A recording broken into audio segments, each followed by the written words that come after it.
You are most welcome, Professor Joseph Pelzman. You are a Professor of Economics, International Affairs and Law at George Washington University. Welcome to the Capital Show at the University Club. Thank you very much. My first question is, can you give us a small brief about your background? Sure. Very small. Very small. So I came to Washington in 1979. I was invited to be a Brookings Economics Fellow working for the Carter administration. And then I stayed until they got thrown out. And so when the Reagan people came, I got invited to go to GW in 1980, and I've been there ever since. But I'm a professor of economics working on international trade issues, Soviet economy, Chinese economy, and Middle East, North Africa. So anything that's in transition, I teach at the graduate program. And now we're teaching it at the MA and undergraduate program. And where is CMIA comes here? What is the role in it? So what happened was, when we got money from Kuwait and then we got money from Qatar, they wanted it more political science. I'm an economist, I don't do political science. So I wanted to create a center, which is CMIA, which would be pure economics. In other words, the focus is on Middle East, North Africa, and we wanted to create a series of reference books, and this is after I published my first textbooks on the economics of Middle East, North Africa. The press came and asked me if I would be the editor for this entire series of reference books on specific issues. So specific issues on capital markets, on women in the labor market, on intellectual property rights, and so I volunteered. And so the university said, well, you're on your own. You can do whatever you want. And so we created, the this Center. Non-profit organization. It's a non-profit organization. And is it funded by Qatar and Kuwait? No. we were in the middle of discussions in the UAE and Saudi Arabia before the war started in October. And because of the war, everything stopped. But we're actually looking for like $15 million in a place in the GCC. We have a place in Jerusalem. We have a place, of course, at GW. But we want the series and the economic research to be done by people within the region. We don't want American scholars to do it. We want scholars from the Arab world and in Israel to write these books. Because and it has to be local. How they can figure the diversification, or what? How they can? Well, I mean, the topics are the topics that are always interested for the economic development of the Middle East. And so one of the books is on the role of women in the labor market in MENA. Another one is on sort of the similarity between, Western standards and Islamic standards for financial investment, capital markets, interest rates, things like that. Another one is on research and development. In other words, how do we set up intellectual property rights? How do we invest country to country? And so the idea is to create these reference books to put a historical context to how did we start doing all this, either from the point of view of the beginning of Islam or the beginning of Judaism and Christianity. And so the idea is that all of us are in the same part of the world, literally. We're all related in one sense or another. Yeah, of course. And the AbrahamACC. Which is what makes it interesting. But there's no economic research center that is just economics in this part of the world. And how was the feedback from Saudi Arabia and this? First of all, the feedback I got from my textbook was, it's a great book, go back to America. Why? Because it was critical about some of their policies in Saudi Arabia. It was also critical about what they needed to go forward. So the UAE actually made a lot of progress. So when I wrote the book originally, now it's in the second draft, it's being used in most of the graduate programs in the United States on economics in Middle East, North Africa. And so a lot of the work that the UAE did was exactly the kinds of things that we recommended in the textbook. The Saudis are doing that right now. For what reason? Do you know how? Because you have to be part of the rest of the world.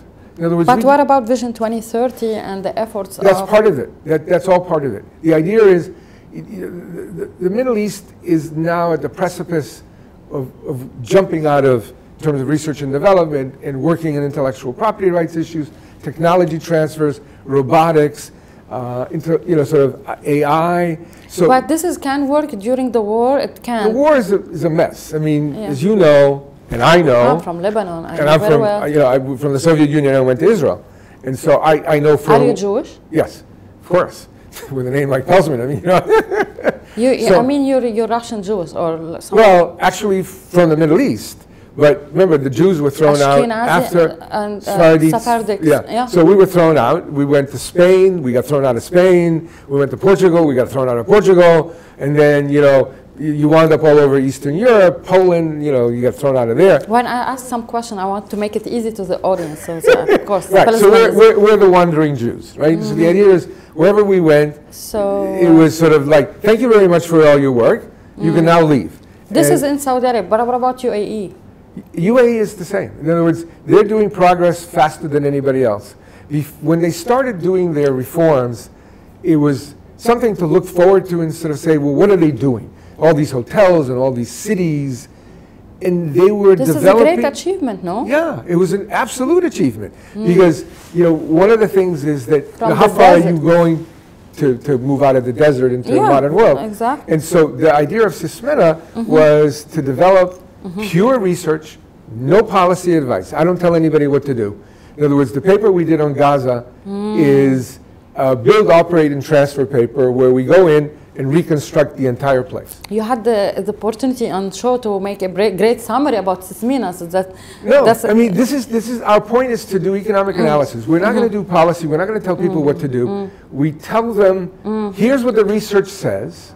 You choose. I'm not a politician. Yeah, it's like a pure academic work. Let's go to politics now and some like your point of view on China, U.S. relations. Well, I work with the Chinese partly because I was a Fulbright scholar in Beijing, and then I go back all the time. We have conferences, and in fact, before here, I was talking to one of my deans to do additional joint work. So the Chinese are very, very special in terms of their unique economic development. In other words, unlike the Soviet Union, the Chinese managed to develop faster and more efficiently than anything the Russians ever did. And after 1979, when I was here in Washington, when I first came here, my team worked on giving them most favored nation status. We wrote the document, we talked to them, we did the analysis, we worked on textiles and apparel in China. They are absolutely fantastic. I teach a course on Chinese development. And are you objective? Do you have an objective view about this? I'm in favor of markets. Yeah, but I mean now we are during the election, like between Kamala Harris and President Trump. How do you see China is gonna have a? Here's the problem: the Harris administration views the world in terms of the government intervening. The Trump administration has used the world in terms of no government, lots of private actors, no regulation, let the market grow. That's the problem of economics. How this assessment can be accurate because the Trump. That's all it is. Always we know that the presidency in the U.S. there is rules. There is an administration. Yeah, it's not one-man show. It's like that. You're absolutely right. So one of my professors at Harvard used to work on Soviet Union. Used to tell me, this is a long time ago, that the bureaucrats run the system, both in the Soviet Union and in Russia and in China. The bureaucracy runs it. So you have Trump as the head, if Kamala is the head, they're not running it. It's the bureaucracy that's running it. But it's the vision of what you want. The deep state, you mean? The inside story. I don't care what you call it. It's the bureaucrats. The bureaucrats run it, the guys who come to every day, 9 to 5, and they do all the paper pushing and everything else. You have a different philosophy. Either you have a philosophy that says the government will run it in your name, or you have a philosophy that says the market. My experience as an economist is that the government doesn't work. But don't you think that China is threatening the economy? No. But China is a special case. It's what I call state-supervised capitalism. It is a communist country. It has a leadership. In other words, I was invited to a party conference a few years ago on the 40th anniversary of higher education in Beijing.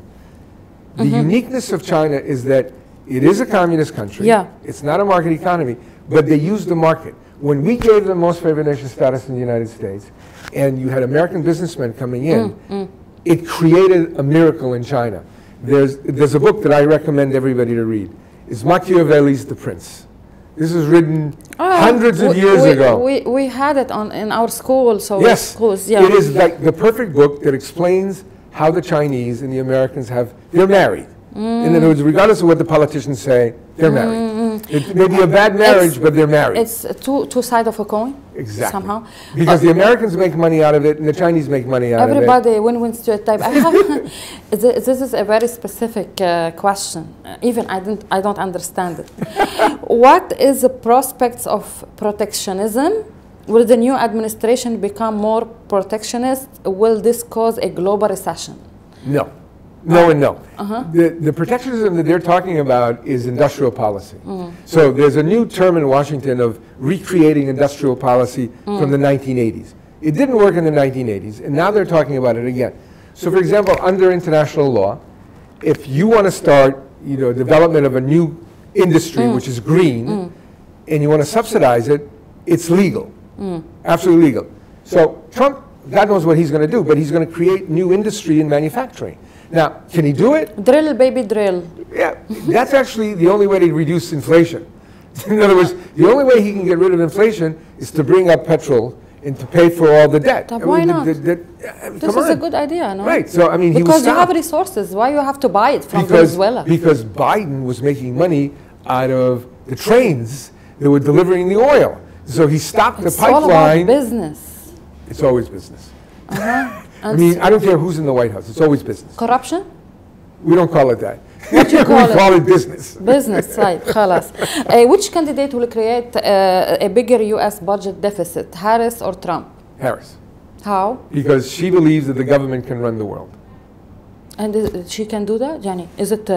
She first has to pass it through Congress, but they've already spent so much money. They've inflated the system, and if she gets to be president, we're going to be in deficit forever. And she'll tank the entire system. She's terrible because it's all government, government, government.